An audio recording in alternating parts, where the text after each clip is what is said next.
Welcome to the Running Bama YouTube channel. My name is Edward. I am here at the race start of the Cotton Row Run. I'm 1 week out away from this race, getting ready, doing a little long run this morning. These are 5 things that you should not do 1 week out all the way up until one day before your race. 5 things I wouldn't do. So I'm gonna tell you about them in this video. Number 1 on my list, and these are not in any particular order, so I'm not ranking these 5, 4, 3, 2, 1. I'm just naming 5 things that I would not do on a race week. And number 1 on that list is don't do anything athletically stupid.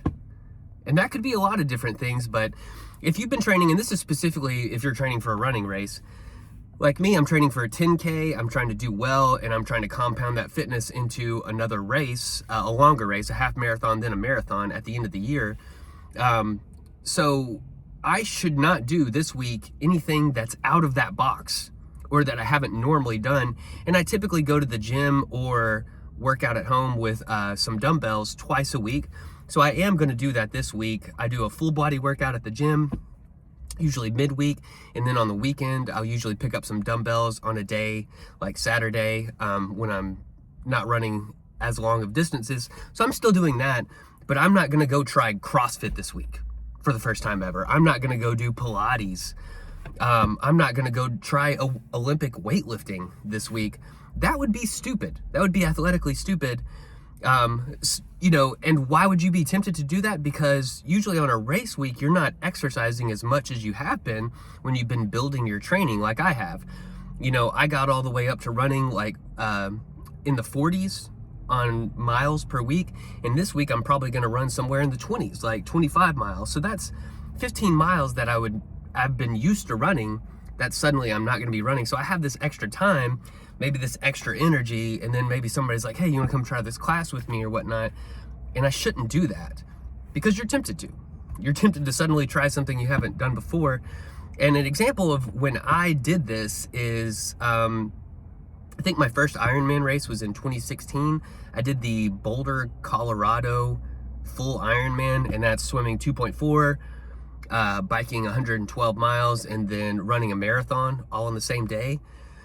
I had been building and training for that race for a really long time, and I took a full vacation. I'm in North Alabama. I drove all the way to Colorado myself, and I spent about a week there. I think I was there for maybe 10 days total.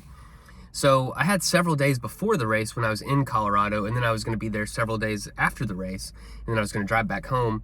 While I was there, I was like, I want to go do a trail run, but I haven't been trail running. And I live in North Alabama. I don't run Colorado trails. So I did like a 9-mile loop with an extreme amount of elevation gain, which I wasn't used to. When you're doing Ironman training, you're training flat.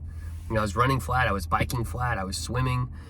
So I wasn't running trails. And I did this 2 days before the race, like an idiot.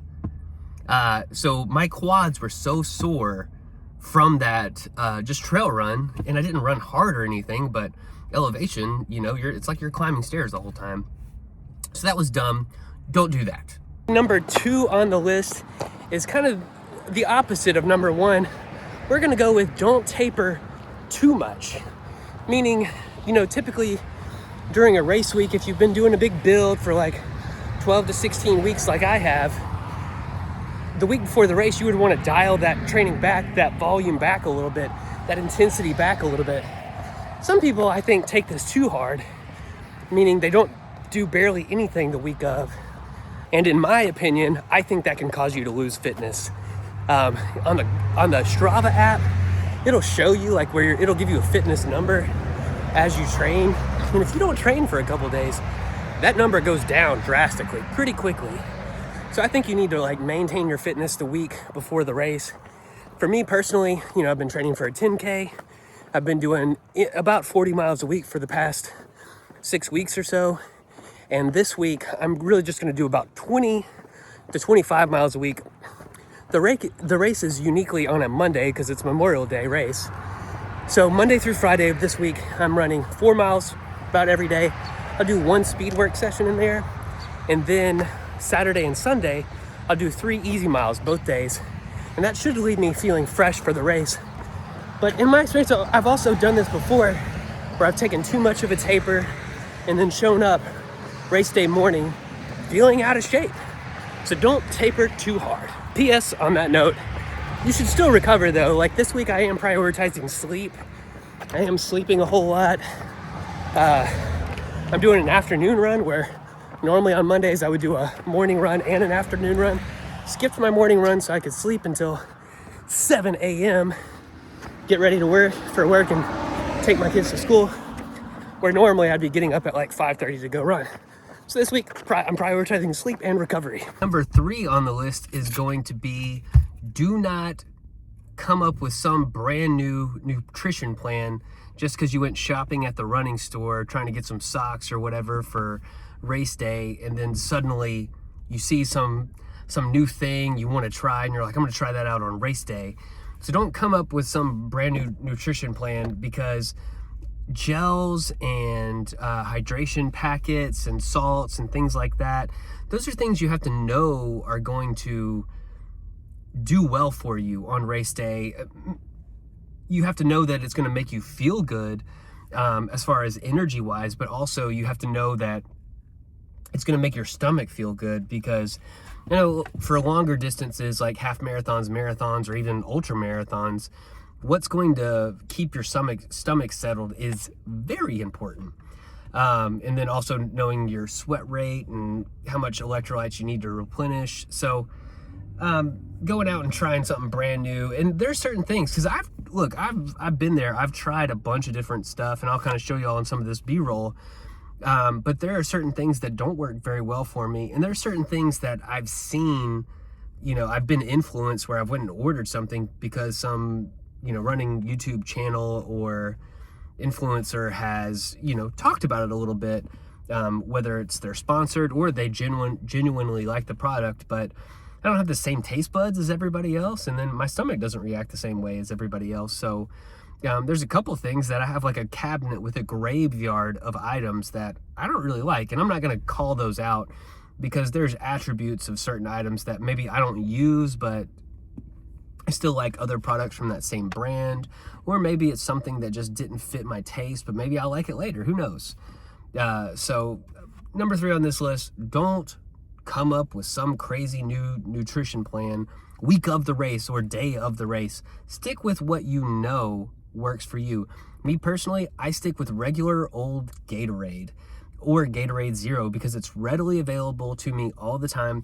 Sometimes I add salts to my Gatorade, but even then I like buy the Gatorlyte powders and things like that. I've used Tailwind and Scratch. I use BPN electrolytes, G1 and Sport, Sport Drink. I've tried that one recently. It's pretty solid.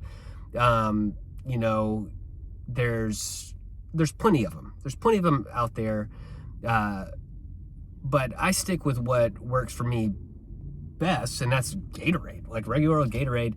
And then for my gels, you know, the Go Gel, I've tried those out, and then I've tried the Goo Gels. But granted, I'm just doing a 10K for this race, so like my nutrition plan isn't crazy important. When I get into the half marathon and marathon training plan, nutrition will be important. I have to know I'm getting in good carbs, good electrolytes during the race, replenishing what my body needs so that I can maintain that my energy level.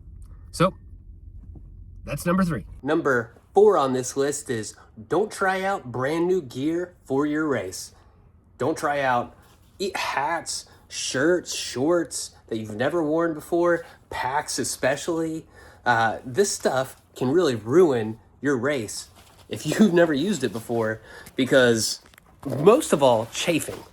Chafing for me, I would say, is maybe the biggest reason you shouldn't just try out brand new gear.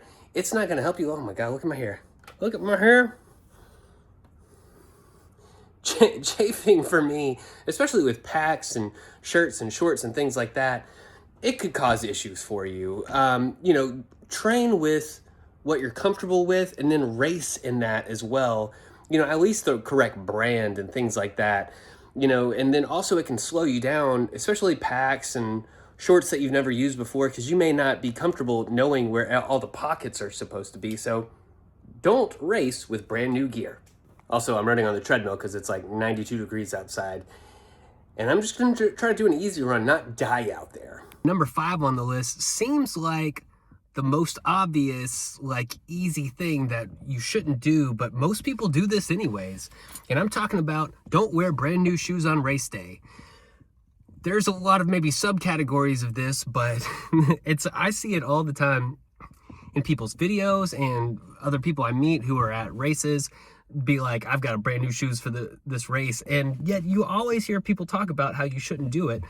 The reason why you probably shouldn't do it is maybe it could cause an issue with your foot. Maybe it causes foot pain. I can't tell you, several times I bought brand new pairs of shoes and ran in them and be like, I shouldn't be running in these shoes. This makes the outside part of my foot hurt or something like that. And then, blisters and things like that.